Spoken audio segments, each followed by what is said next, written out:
pitches. Swung on and missed a perfect game. High fly ball into right field. She is gone. In a year that has been so improbable, the impossible has happened. Fernando Valenzuela has pitched a no-hitter. It is gone. It is a walk-off home run for Justin Turner. It's over. Muncy, a walk-off home run. This is way back. Walk 'em off. Chris Taylor. MLB insiders believe that the Dodgers are going to sign the top pitching prospect available. We got our big week one takeaways. Is Ohtani struggling? All that more coming up next here on Dodgers Dugout Live. It's time for Dodger baseball. Strike three.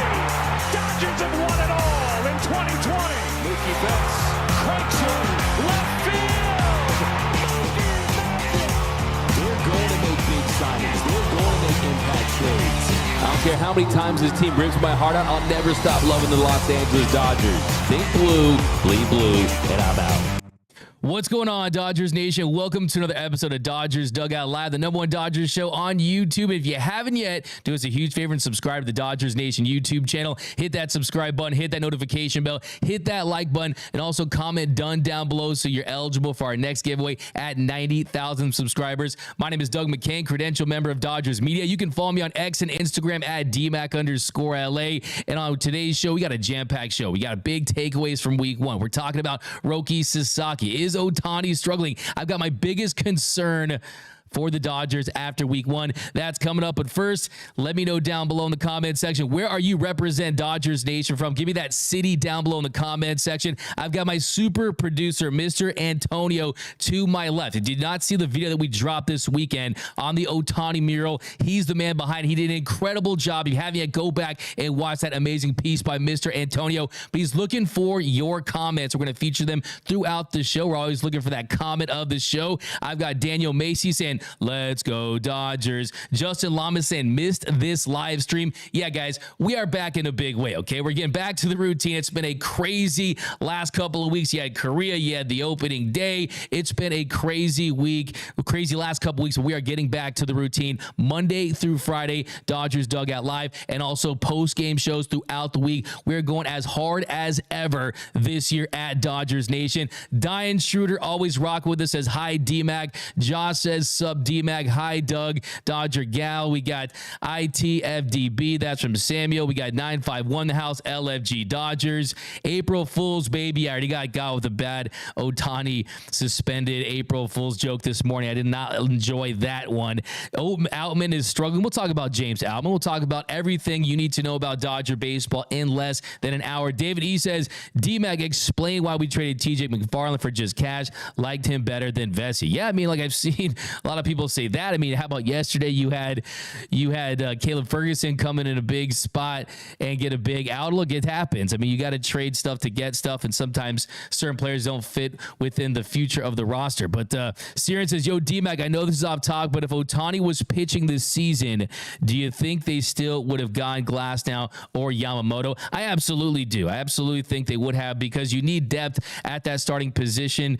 And look, this is a team that's been decimated by injuries. And even though you enter the season with a collection of talent, you want to give yourself the best chances to have 3 or 4 of those guys be fresh and ready to go in October. So I absolutely think they would have, no doubt about it, because they needed to trade some players to get some players off of that 40-man for the roster, and I think that they've had their eyes on Yamamoto for quite some time. But let's dive right into it here, guys. Yesterday, the Dodgers, they get the big win. Max Muny didn't start the game, but he sure as hell finished it. The Dodgers couldn't get anything going against the Cardinals starter with Steven Matz for the first 5 innings. Then finally, the bats, they started to show some life there in the 6th after Otani doubled. Teoscar Hernandez, he doubled him in, and then that cut the Cards' lead to 42. Then the 8th inning, Teoscar Hernandez, my guy, your favorite player's favorite player, he gets the Dodgers even closer with the solo blast. And then his 5th extra base hit, by the way, in 4 games in this series. Teoscar Hernandez, he is absolutely the perfect fit for this Dodgers lineup. And then Next batter, Chris Taylor draws a 1-out walk. He steals second. And then King comes in to face Max Muny on a 2-1 count, and he crushes the go-ahead home run. Max Muny puts the Dodgers up 5-4. Daniel Hudson comes in. He slams the door shut with the 1-2-3 ninth. And your Dodgers, they get the win. They get the series win. And how about yesterday, though? I mean, Max Muny is someone who I think my big takeaway was he's one of the ultimate glue guys for this Dodgers team. Someone that you can put in a big spot for a big at bat, and he's not Mookie or Ohtani or Freddie Freeman. He's not one of those guys, but he's someone that in a big spot has proven to come through time and time again. And like I said yesterday on X, there is a reason why this Dodgers organization is okay with Max Muny playing average to below average defense, because he can hit go-ahead 2-run home runs to put this team on top. He can hit big home runs when this team needs it most. And I think that we need to take a step back with Max Muny and maybe just chill a little bit when every time he makes an error or anything like that you say, oh, the Dodgers need a new third baseman. Oh, Max Muny, he's miscast. He's a DH masquerading as a third baseman. Look, when you can do what he did at the plate yesterday, that's what you get. That's why this team believes in him. And on top of that, the defense has been pretty decent. I got Rosemary saying Muny showed up, so put some respect on Max Muncy's name. No Ortega, $199. So I'm going to use that $199 to pay off Ipe's betting gambling debt. So I'm going to use that for that. Hi, everyone, and good morning, D-Mac. What up, Noah Ortega? Represent over there. We got Hayden Magnum. No Max Muny slandered allowed for at least a week. I'm with you on that one. Amen. I mean, Max Muny, boom. He just that shot right there. First of all, you had the wind blowing in. And Max Muny, he's able to hit that laser beam. And how about that? An elite bat drop from Max Muny. So you love to see that success from Muny. But let's get into my big takeaways from week one. My big takeaways from week one of Dodger baseball. And yes, of course, you had the Korea series. The Dodgers split that, but this feels like, okay, this is for real, right? This is week one. The rest of the teams are playing. The Dodgers, their record, they're sitting at 4-2. They take 3 of 4 from the Redbirds. And my first big takeaway is everyone relax when it comes to Shohei Ohtani. Yes, the show hasn't quite started yet. Otani hasn't hit that home run, but he's hitting the ball as hard as any Dodger has ever hit the ball. It's from Codify. The Los Angeles Dodgers have played over 2,600 games during the StatCast era. Shohei Ohtani has played in only 6 of those as a Dodger, but already has the hardest hit base hit of any Dodger during that time. So he's absolutely smoking the baseball. He's 7 for 26, has 2 doubles, hitting .269, has a 74 weighted runs created plus. He did have an opportunity to have a signature moment a few nights ago. He comes up there in extra innings. He had the bases loaded, 2 outs in a 6-5 game, and he pops out. But guys, just relax. Ohtani is going to be just fine. He's going to put up MVP numbers offensively. Do not worry about Shohei. He's going to be outstanding. So the thing too is, look, is he 100% coming off that injury? Kind of makes you wonder. Is he at 100%? Maybe he's at 95. Maybe he's at 96%. Also, he's dealing with the mental weight of this investigation. I mean, I think that he can compartmentalize with the best of them. I think his focus is on baseball, and I don't think there's anything that's changing that. But to say it's nothing, I think is kind of crazy. This is from Massimo says, Doug, Ohtani will just give him time. Absolutely. I mean, you guys don't see me worrying. I am not worried at all about Shohei Ohtani whatsoever, because one, like I said, when his bat is hitting the baseball, he's hitting it harder than any Dodger in the history of this franchise. And two, look, in the series against the Padres in Korea, a couple of those flouts to right center, they could have left the yard. And also, look, this is someone who, he's going to be just fine. He's going to put MVP numbers. So, like I said, the show has not started, but it will. He's going to erupt, and I think it's going to be sooner than later. I think tonight, I'm calling my shot, Shohei Ohtani hits his first home run tonight against the Giants. And then second big takeaway from week one, young starting pitchers showed out. young starting pitchers in Gavin Stone and Bobby Miller. They proved what this organization is all about. You see the casuals out there. You see the Dodgers haters out there saying, oh, this is checkbook baseball. This is a team that goes out there and tries to buy a World Series. When you know, because you are the learned baseball fan, that this Dodgers team is built on development. And if they don't play those players, they use them in trades. And you're seeing Bobby Miller emerge. You're seeing Gavin Stone emerge. And starting with Gavin Stone, he was absolutely outstanding. He set a new big league career high with 6 strikeouts. He had 3 in the first inning. He gave some hits. He gave 3 singles in the third that led to a run, and then a double and a pair of singles in the 5th that scored another.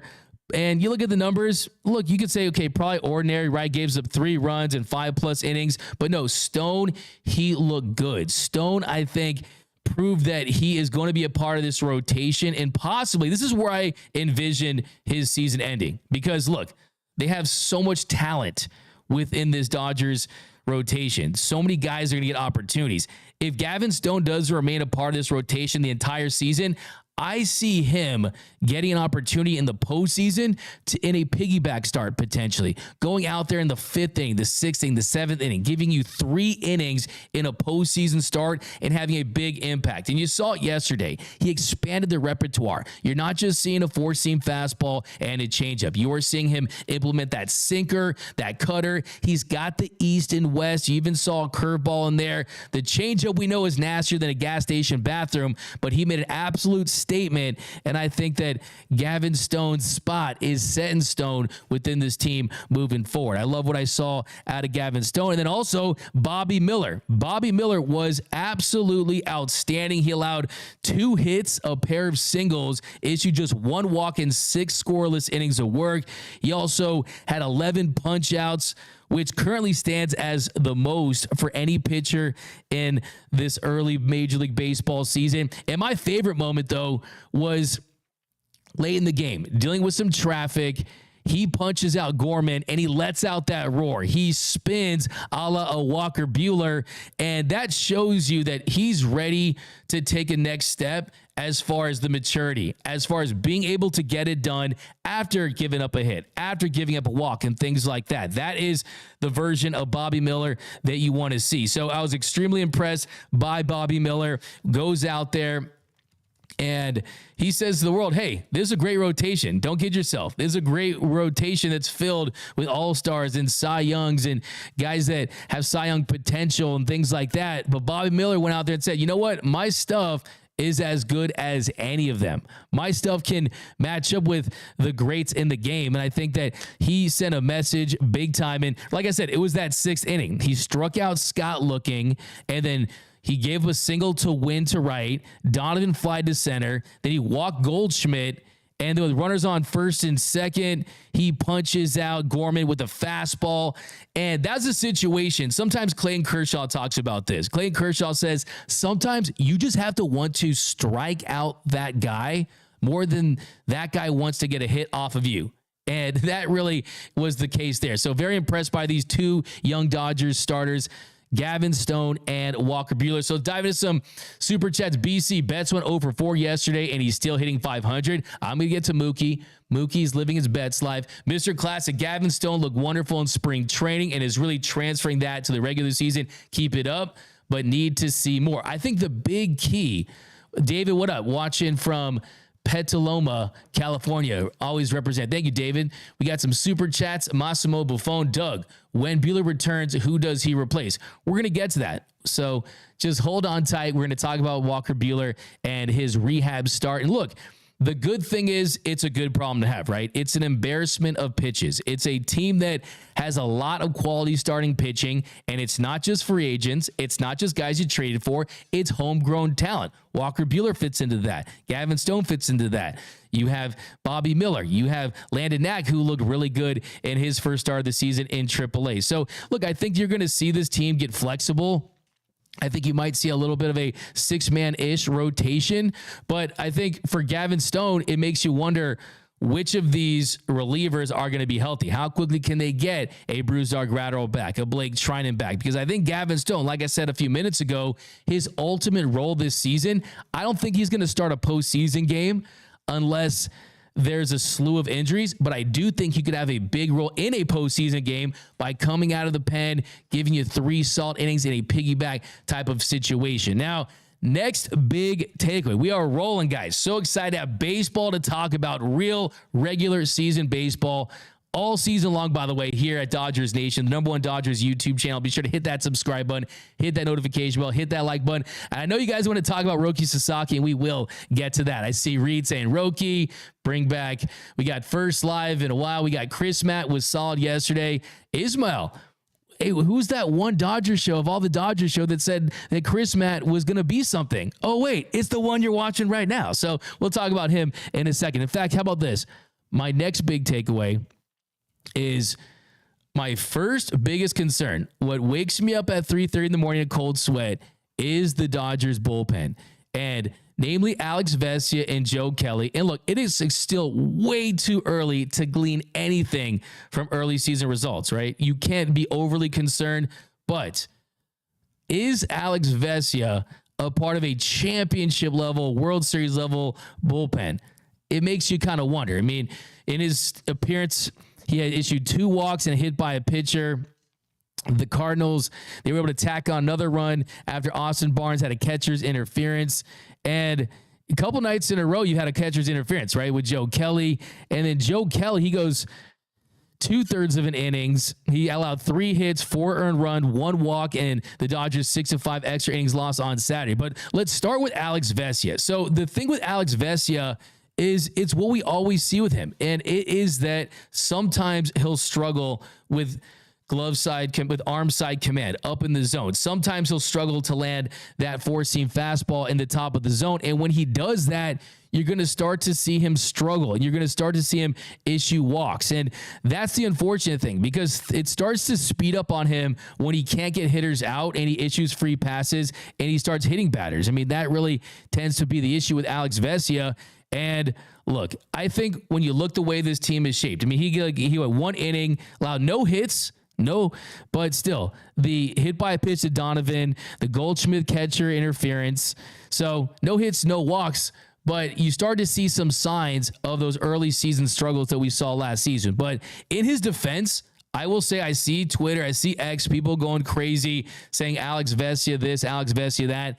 This is the Alex Vesia experience. Struggles early in the year, then around the All-Star break starts to figure things out, and then is essentially lights out down the stretch. Only question I have is, does that down the stretch include pitching well into October? Because he had his opportunity against the Padres a couple years ago, gave the big hit to Cronenworth, right? So I think where we're at right now, as far as left-handed reliever, by the way, Caleb Ferguson looked really good for the Yankees. As far as left-handed reliever, you have Ryan Brazier, who hasn't looked great early on. You have Blake Trine. You have Brusdar Graterol. You have Joe Kelly. Those guys are good against getting lefties out, right? They have reverse splits. Those guys have reverse splits. But if you want a lefty specialist, I'm telling you, the Florida Marlins are going to be sellers. I think the Florida Marlins are probably going to end up trading Jesus Luzardo to a team like the Orioles. I don't see him going to the Dodgers. But Tanner Scott needs to be a Dodger by midseason. I think that's the guy they end up trading for if they want to bolster this bullpen externally. So some more super chat money. We got Jelly Donut says, D-Mac, where did Chase Utley go to high school? Hint, it's not St. Francis. Hint, the same school as Tony Gwynn. I mean, I thought that Chase Utley went to St. Francis for a while. They did? Okay. All I know is you went to UCLA. I'm a proud alumnus of UCLA, so that's all I care about. So go Bruins. But hey, Chase Utley, the Silver Fox, he's on a short list of candidates I would want to see if Dave Roberts, after he wins a couple World Series and decides to step down a long time from now. Chase Utley is that guy. But where did Chase Utley? Oh no, yeah, he went to Long Beach Poly. That's right. Went to Long Beach Poly. He's a jackrabbit. Who else went to Long Beach Poly? Snoop Dogg, Cameron Diaz. How about what was our tight ends name? I forgot. But yeah, Long Beach Poly, man. I mean, it kind of fell off a little bit on the football side, but still. But we got here we go. Vesia scares me every time he takes the mound. That's from C_Lowe's. Okay, let's keep rocking with these big takeaways. So that to me is my early concern. The bullpen. Like I said, Alex Vesia didn't look good. Joe Kelly, like I said, Joe Kelly is someone that he's going to have his appearances where he's off at times. And I saw people saying, oh, Dave Roberts, he doesn't know how to manage a bullpen. Oh, Dave Roberts should have pulled Joe Kelly out earlier in that one. I think that it was a good thing to leave Joe Kelly out and try to see if he could figure it out. If he could try to figure out kind of how to get out of something that he started, right? And I think early on the season, you need to use it to assess what your relievers are capable of. And we've seen that in the past with Dave Roberts, especially early on the season. If a reliever goes out there, issues a couple walks and a couple hits, he's going to sometimes early on the season see if that reliever can get out of that jam, because that is something that is a big boost for the team, big boost for Joe Kelly. And if you looked at his appearance, it all starts with a leadoff walk. He just didn't have the command of that sinker. The knuckle curve was off, and then he falls off that leadoff walk with a hit by a pitch on the very first pitch. I mean, high and inside to Nolan Arenado. So he was wilder than a frat party during rush week early on that one, and that's really the issue.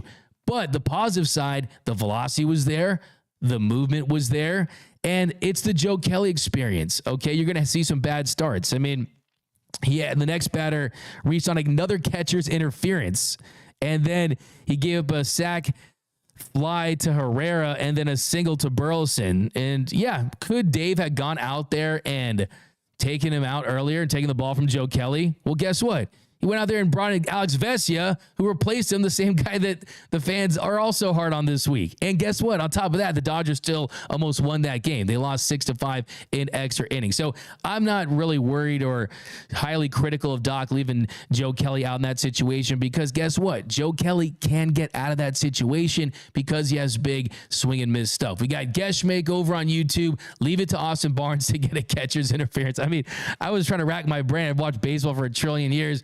Back-to-back games with catcher's interference. You do not see that very often. Bobby Miller is definitely a dark horse for a Cy Young candidate. That's a fantastic take. Bobby Miller is someone who I think ends up on the National League All-Star team. Bobby Miller is good. Bobby Miller is someone that has put in the work this offseason to tighten up that slider. And what really impresses you about him is it's not the 98 to 100 mile per hour fastball that makes him special. It's that he has a true 5-pitch mix. He can use the curveball early in counts, steal strikes with that. He can go to the changeup. He can go to, and that's what we saw. We saw a lot of changeup. We saw slider, and that was the pitch that he told me the offseason was going to really take his game to the next level. I asked Bobby Miller, what do you need to do to take a leap? And that is figure out the shape and the feel for that slider to be effective, and he's certainly done that early on. So I agree with you. I mean, dark horse Cy Young, that's a big time bold statement there. But I definitely think that he could sneak into the All-Star game because the punch out numbers are big time. Like I said, his 11 strikeouts are the most by any pitcher so far early on in this season. Okay, next big takeaway. We're at number 5 already, and that is the bottom of the Dodgers lineup. They need to be better for this team to be elite. With Mookie, Shohei, and Freddie, they're going to be good to great. There's no doubt about that. But what can take them from great to elite is the bottom of that lineup. I think I know what I'm going to get out of the top 3. I think I know what I'm going to get out of Will Smith, Max Muny, and Teoscar Hernandez. But what am I going to get out of James Outman? What am I going to get out of Gavin Lux and Jason Hayward and possibly a Miguel Rojas, who, by the way, had a home run and a single the other night, and then a Jason Hayward? It reminds me of that meme. You ever see that meme, that horse meme, where the front of the horse is drawn all nicely and it looks great, and then it kind of looks like a kindergartner drew it at the end? We need it to look all good. We need it to be perfect from start to finish. And if you look at the bottom of this lineup, Gavin Lux, he's gone 4 for 20 so far. He's hit 200. Jason Hayward, he's gone 3 for 24 so far. He's hit 214. Of everyone, though, the one who's struggled the most, unfortunately, is James Outman. James Outman's gone 2 for 17, 5 strikeouts, not a lot of hard contact, not a lot of good quality at bats. And what I always tell you, my 5 stages of being a big leaguer, right? There's the dream is realized. That's the first stage. Then the second stage is prove you belong. And yes, he was an above average bat and above average defensive center fielder last season. Yes, he performed well. He finished 3rd in the Rookie of the Year voting, but sometimes it takes more than a year to prove that you belong. And I think with James Outman, when you don't have a natural swing, mechanically, sometimes you can fall into some droughts. And unfortunately, he's not had a great start to the season. Like I said, it's still way too early. This is an overreaction pretty much top to bottom, but I want to see more from the bottom of that lineup. The bottom of the lineup is what is going to take this team to the next level. Last season, they scored over 906 runs, the most in LA Dodgers history, right? The bottom of the lineup is going to need to have a lot more success if you want this to be a historically great lineup. And then sixth big takeaway is when it comes to first impressions, no one to me made a better first impression than Teoscar Hernandez. You guys know I begged for this guy. I thought he was going to be the perfect right-handed hitter to rake against lefties. He's that lefty masher. Since 2020, he's hit lefties the fifth best of anyone in Major League Baseball. He's up there with Aaron Judge and Mookie Betts and those types of players. Well, guess what? First time he faced a lefty, he goes yard. And he has 6 hits so far. 5 of those 6 hits have gone for extra bases. He has 2 doubles and 3 home runs, has an OPS over 1,000. Did go over 5 on Saturday, but you're going to see that with Teoscar Hernandez sometimes. And that's when you know he's right, is when he's having success against righties. Well, he had a home run against a righty yesterday. So he's someone that is going to be absolutely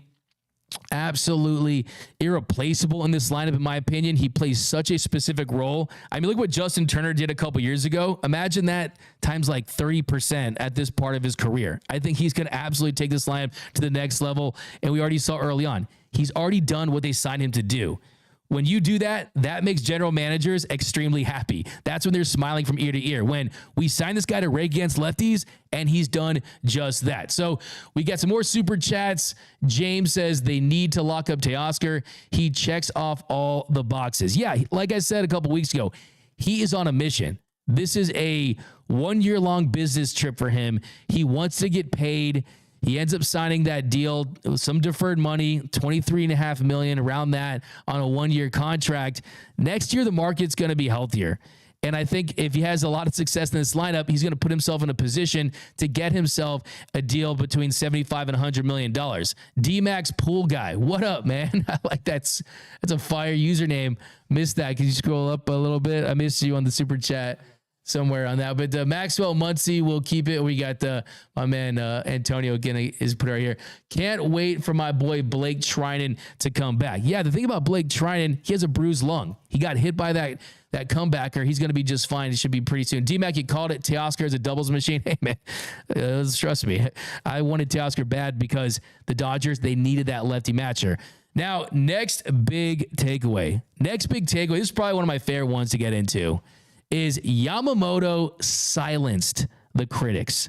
Yamamoto silenced the haters. They were trying to act like he was going to be a bust, like he wasn't special, like the ball was too big for him, like he couldn't handle major league hitters, like the mound was different. No.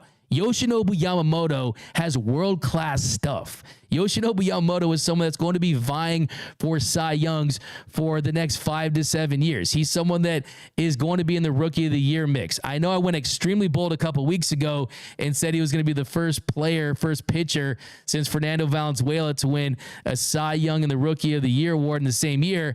Might be time to backtrack from that just a little bit, but I love what I saw from him on Saturday night. Just look at that first inning. He comes out dealing, strikes out the side. He caught Brandon Donovan looking on a nasty yo-yo curveball, that rainbow curveball. Finished off Goldschmidt and Gorman on that nasty splitter. He retired 12 of the first 13 batters he faced. He was absolutely on cruise control, and then it started pouring at Chavez Ravine. Thankfully, though, we just had a 35-minute delay, and he was able to go back out there and go another inning. And he went out there and pitched another scoreless inning and worked his way around a double by Alec Burleson. But the big key, I talked to Yamamoto after the game of the press conference. The question I asked Yamamoto, I said, hey, Yoshinobu Yamamoto, you've had pristine command throughout your entire career. That's what's made you great. That's what's made you special. What do you think is the biggest reason why you haven't been able to have that same level of success at the big league level with your command? And he said, I know how to fix it. I'm going to fix it. I'm going to work with Mark Pryor and Connor McGinnis. Had some issues out of the stretch, and he did fix it. And you know what he did? if you saw his glove placement, it was a little closer to his body, and just mechanically the glove placement was in a position where it allowed him to get to the plate a little more efficiently, and that was the key adjustment. But it really struck me when I asked that question, Yamamoto, because this guy has fire in his eyes, and he's just said right away, period, point blank, I know how to fix it. And he clearly fixed it. And you saw the command was much improved. The first start, 2 for 9 on first pitch strikes. This one, better than that, but really it was more about just strikes overall. He was pounding the zone. 45 of his 68 pitches were in the zone. And a lot of times when he's working out of the zone, it's intentional, right? I mean, you saw the splitties. You saw that world-class splitty getting hitters to chase. And yeah, I could not be more thrilled about Yoshinobu Yamamoto. He looked like that $325 million man that has world-class stuff. Not a lot of pitchers can embarrass hitters consistently. That's what he does. He makes hitters look foolish. He makes hitters look embarrassed. That's how talented he is. And it was great to see him have a solid start. I mean, we're talking about a guy who came into this start with a 45 ERA, okay, a 45 ERA, and he's definitely balancing it out. So very encouraged by Yamamoto's second start. Now, another couple quick takeaways before we hit our first break. Nabil Crismatt. How about Nabil Crismatt yesterday? And you had that roster move, right? Emmett Sheehan, he was placed on the 60-day IL, so he's going to need more time. And then Kyle Hurt, he was optioned. I saw people losing their mind about Kyle Hurt being optioned. Why? You have 5 options, right? And the fact that they're optioning him this early in the season, that tells you they have all the confidence in the world that he's ultimately going to be a part of this bullpen, possibly in the postseason. If they thought that, okay, we're going to kind of string him along and try to maximize his innings, they'd probably be a little more careful with his options. But when you do it after the first weekend of action, it lets you know that he's going to be a part of their picture moving forward. He went 2 2/3 innings a couple days ago, and the Dodgers just felt like they need a little more coverage as far as the innings. You bring up Crismatt. He had 3 strikeouts. He pitched 2 scoreless innings in his Dodgers debut. How about this? 29 pitches, 21 changeups. And not only that, the look that he gave those hitters, I think helped Daniel Hudson the following inning when he was going out there and he was throwing gas. He was throwing high velocity. That definitely is a factor right there. Now, Crismatt, what I tell you in the offseason, one of the reasons why I felt pretty confident that he was going to have success with the Dodgers is if you looked at his expected numbers, if you looked at the changeup, they were all consistent with the time in San Diego when he was one of the better multi-inning relievers in the sport. He just had a lot of bad luck last season, was dealing with a little bit of injury issues. So, yeah, definitely a very encouraging sign. Now, coming up next, we're going to talk about Roki Sasaki, and we're going to talk about the Dodgers Player of the Week and an update on Walker Buehler. That's coming up next here on Dodgers Dugout Live. Ruh-roh. Let's just dive right into the second segment. So it's a little echoey here. Maybe we want to change that. But here we go. I got comments here. We got James, Michael, Grove, and Alex Vessi are good on paper, but they are liabilities under pressure. World Traveler, focus on winning a World Series. Focus on Roki Sasaki. Otani will be fine. Got some chats over here. Great improvement from Yamamoto, but he was pulled after 68 pitches. Spring training is over. Time to start ramping up. Yeah, I thought he could have probably gone out there and pitched another inning, but when you look at the delay, when you look at where he was, I'm not too upset about it. Now, standing in the batter's box is Jonathan Clase, and the pitch is a fastball up high, 9 years old. This 1-0 pitch is taken. That was 1-1 pitch to Clase. Swung on, bounced to the right side, into the hole to glove it is Arauz, and the second big 10th of 2022. So he's been out for a while. Now the pitch is down and into Cade Marlowe, ball 1. Marlowe 2 for 8 us.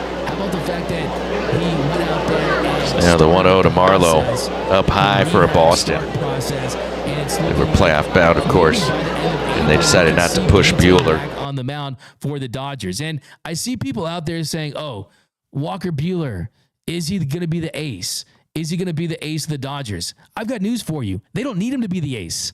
They don't need 2019, 2020 Walker Buehler on this team because you have Tyler Glass now. You have Yamamoto. You have Bobby Miller and Gavin Stone, James Paxton, some of these other guys.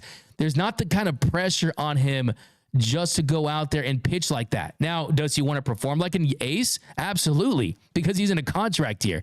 He wants to perform like an ace. And I like this. Donald Thompson says they're all aces. And I think it's very encouraging. Like I said, just to go out there and pitch the way he did. I mean, he touched 95.2 miles per hour. And also, he went with the full arsenal of pitches, right? You saw the cutter, you saw the knuckle curve, you saw the sinker. So the most important thing for him is just to ramp up, get those up downs, and just continue to stockpile innings and stay healthy, have no setbacks. So, yeah, I was very encouraged to see Walker Buehler back. Now, next one we got to talk about is about Roki Sasaki. I'm sure you guys saw Bob Nightingale dropped a very spicy nugget. And I talked to Bob Nightingale on opening day about a couple of different things, and he's really locked into the Dodgers this year. I mean, I think we're going to see a lot of Bob Nightingale for sure. We got just when you think the Dodgers can't possibly sign any more stars, several GMs believe that Roki Sasaki, 22, one of the best pitchers in the world, already has plans to sign with the Dodgers after this season. Every team in baseball wants this guy, one GM told USA Today Sports, but there's no way he's going anywhere else but the Dodgers. We all know it. Now, if that doesn't give you goosebumps, that doesn't send chills up your spine, I don't know what else will, because Roki Sasaki isn't just the best pitching prospect in all of baseball. He's the best prospect on the planet right now. This is someone who will be 23 with the Dodgers next season. This is someone who sits 98 to 100. He pitched a perfect game. Last year, pitched around 90 innings at a sub-2 ERA clip. He's at an ERA around 2 in his time in the MPB. Ask anyone in the sport right now who is the pitcher that has the most potential, who has the highest ceiling, and there was only one name that's mentioned, and that's Roki Sasaki. Now, if you saw the interview I did in Korea with Andrew Friedman, at the very end, I asked that, hey, Andrew, don't worry, I'm not going to show you a picture of Roki Sasaki wearing a Dodgers uniform. And what do we see? That Andrew Friedman signature smile, that Andrew Friedman signature laugh. I'm not saying that's everything, but the vibes were strong is all I have to say. So, yeah, take this for what it's worth. And look, I've done a lot of videos about Roki Sasaki. I'll drop them down below. Someone says you can only get $4 million. That's the biggest thing, is you're talking about international signing bonus pool money. Last year, the Dodgers, they only got one player in the top 100 in Morales, the shortstop, right? Only got one. Typically, the Dodgers are going after 2. So they clearly had their eyes set for the following season. And Roki, he was able to get a deal done with the Marines, the Chibalote Marines. And there's just not great communication with Roki and his franchise that he's playing for in the MPB. In his contract, though, it was reported a couple months ago that he probably does have that clause, which would allow him to get out of his deal, just like Shohei Ohtani had a few years back before he signed with the Angels. That would allow him to go to Major League Baseball and play under a minor league contract. So not only would you get the top pitching prospect on the planet, you would get him at the most affordable rate ever. Someone that would easily be able to fetch $30 to $40 million on the open market on a signing bonus around $4 to $5 million on a minor league contract. Could you believe it? You think that fans are mad at the Dodgers now? You think that they're punching air thinking about the Dodgers now? Just wait until they sign Roki Sasaki. Just imagine that. Imagine next season watching a rotation. I want to see this in back-to-back starts. Shohei Ohtani, Yoshinobu Yamamoto, and Roki Sasaki. Might as well just wear the Team Japan WBC jerseys at that point. Okay, so it'd be absolutely special. So definitely some encouraging news. Like I said, he has to get posted. He has to get out, right? And he can't get posted until a couple of years from now, but he's not going to wait that long. That's not going to happen with this guy. He's already made it very clear. He's indicated to his club and his agent that he wants to go to the show as soon as possible. There was a very slim chance that he was going to be able to go last offseason. I've heard people, the buzz in Korea was that the next offseason is going to be the Roki Sasaki offseason. If he goes to the Dodgers, you're talking about one of the most talented teams in history getting that much better, and also a player that really builds towards your future. So a couple more super chats here, guys. We got the Sunday night in-game interviews must go. Annoying. A wired up Kike, the whole world hearing what's coming. Altuve couldn't believe it. Okay, that's a fire take. $4.99 fire take. But yeah, I thought that was hilarious. Change up. Hearing the pitch calm the entire time, I thought that was pretty awesome there. And Kike Hernandez doing them. I do like the mic'd ups though. I really, really do. I mean, one of my favorite moments last year, Nando390 says he hates his wife. One of my favorite moments last year was when Miguel Rojas was mic'd up and the ground ball was being hit to him, and you could hear the show chains of all the show chains. Rocky's like, hold up, I got to make this play real quick. He makes the play and he continues the interview. So I do like the mic'd up. I think baseball needs to do a lot of things about that. I think what they should do is just have the first base coach just mic'd up the whole time. How awesome would that be, right? Have the first base coach, Clay McCullough, just wired for sound the whole time. You can hear that conversation possibly with the opposing team, and even have Freddie Freeman. That'd be cool. We got concerns for Brazier, Yang Yi. I'm not concerned. It's like I said, it's too early of a sample size. I think Brazier, the velocity, the movement, the spin, all those profiles are good. The big key for him is just continue to build off the cutter that he implemented last year. Yeah, I like the Dino mic'd up. That's from Robert for sure. Kike said Cone Who. That's from Carnivorous Lunar Activity. Yeah. We get chat from Yang Yi. Glassdown, Miller, Yamamoto, Otani, Sasaki, 2025. I mean, that is the apps. That's the murderer's rotation right there. We got Geshmake. Yamamoto is nastier than a rest stop drinking fountain. I like it.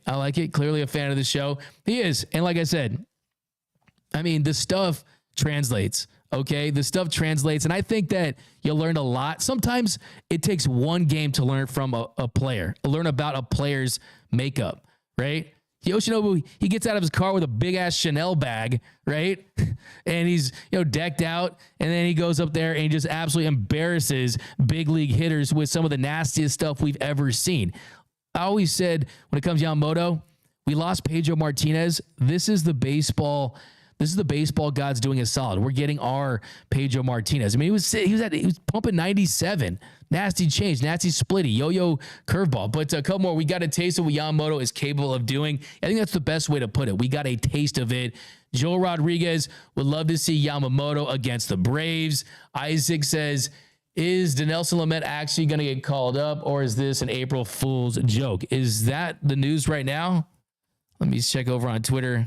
You got to be careful about the, let's see, Dinelson Lamet. By the way, do you guys know the best April Fool's joke was about Sid Finch, the curious case of Sid Finch? It was in Sports Illustrated in 1985. They wrote this article about this pitcher named Sid Finch that they said pitched like 108 miles per hour, and he was the best pitcher ever, and then was actually completely made up. Go look up Sid Finch. It's the best April Fool's joke of all time. Let's see here, though. We got...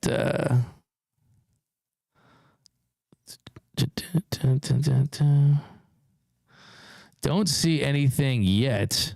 Oh, actually, you know what? No, that's Robert Murray.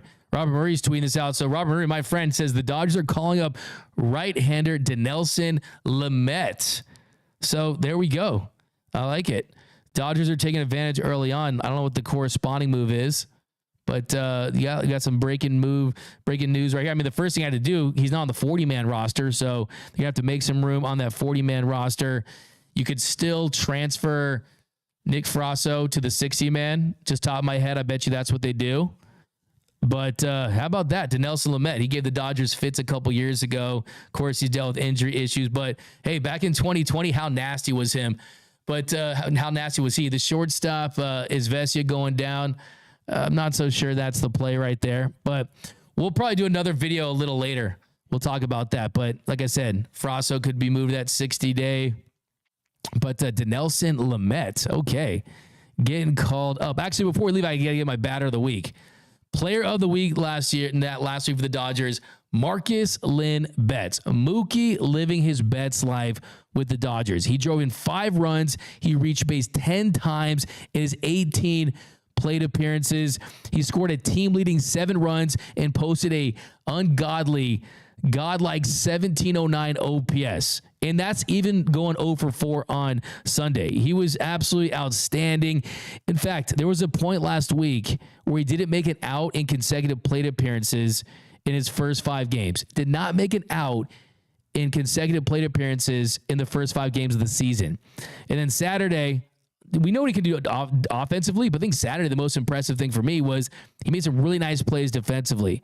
And there were plays that we've seen him struggle with, going to his right, just completing it, going through it, making the throw. He made it look easy. He looked like a veteran, like he had played that shortstop position for 8-10 years out there. And after the game, he said, I like this too. Mookie said, everybody here sees the work I put in. So I was actually really proud of myself for making these plays. I gave myself a little pat on the back, and maybe I'll have a little milkshake tonight. So yeah, you absolutely deserve that milkshake, Marcus Lynn Betts, because offensively, he set the tone. Mookie set the tone for this offense early on. And I think he's out there to remind you that, hey, yeah, we signed Shohei Ohtani.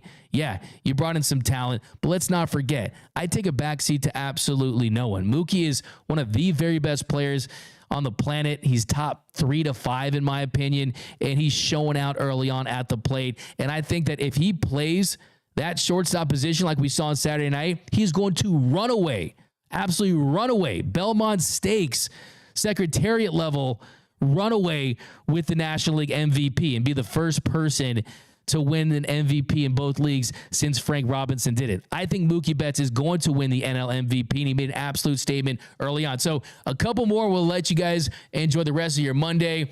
And we got the Giants tonight. How about that? And like I said, I'm calling it Otani. He's going deep. Otani's going yard tonight. And if he doesn't, I'm going to edit this out. Teoscar Hernandez is wonderful. I like that. Absolutely. Watch Mookie tonight. We got Mr. Classic. He will tear up the Giants for Mr. Classic. Who do you guys have going deep tonight? You guys with me on Shohei Ohtani leaving the yard? We got 7th inning stretch, Angela Chavara. What's the injury situation on Clayton Kershaw, Tony Gonsolin, Dustin May? So Kersh, he's already thrown on flat ground. He's made progress. He's ahead of schedule. Tony Gonsolin's not going to pitch this year.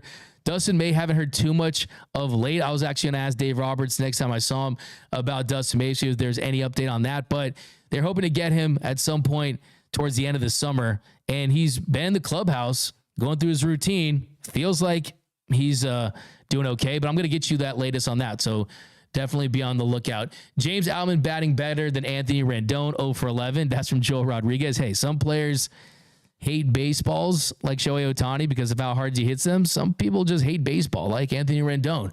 Did the Dodgers hit 4 million in attendance this year? Metal Rules V, I hope so. I saw too many empty seats, though. I was a little disappointed. by how many empty seats I saw. I'm not going to lie. I think they absolutely, there's a difference between how many tickets are sold and how many butts are actually in that seat. I think there's a pretty decent chance that they do hit 4 million. We got Anthony Keane, Muncie, the Giant Slayer goes up because, guys, this is the best ticket in town. Drew Pomerantz will take over the lefty role, calling it now. David Chang dropped a video on Pomerantz a couple days ago, and go back and watch that. Kelly needs to know his role. He needs to know he is here to strike out with the speed, not intimidating by players. He needs to chill. Yeah, he needs to just kind of get into his groove. I agree with that. But I agree with you, right? Yeah, too many empty seats with opening weekend. But that's going to do it for this episode of Dodgers Dugout Live. My name is Doug McKain. You can follow me on X and Instagram at DMAC_LA. If you haven't yet, do us a huge favor, and also do yourself a huge favor by subscribing to the Dodgers Nation YouTube channel, the #1 Dodgers YouTube channel in the game, where you can win autographs, authentic jerseys, all kinds of giveaways. Just got a comment done down below. Next giveaway is at 90,000. Remember, another brings us together quite like Dodger baseball. And until next time, think blue, bleed. Nando, I love my wife, April Fools. Okay, think blue, bleed.